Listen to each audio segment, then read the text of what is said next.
सोलापुरात उन्हाने अक्षरशः कहर केला आहे। आज शुक्रवारी शहराचे तापमान 44.7 अंश सेल्सिअसवर पोहोचले आहे।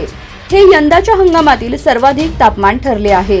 गुरुवारी 44.1 अंशांची नोंद झाली होती, मात्र आज त्यात वाढ होऊन शहराने उष्णतेचा कळस गाठला आहे। किमान तापमानही 30 अंश सेल्सिअस नोंदवले गेले।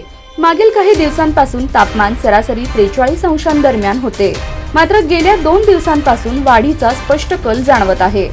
शहरात खऱ्या अर्थाने सूर्य आग ओकत असल्याचं दृश्य पाहायला मिळत आहे।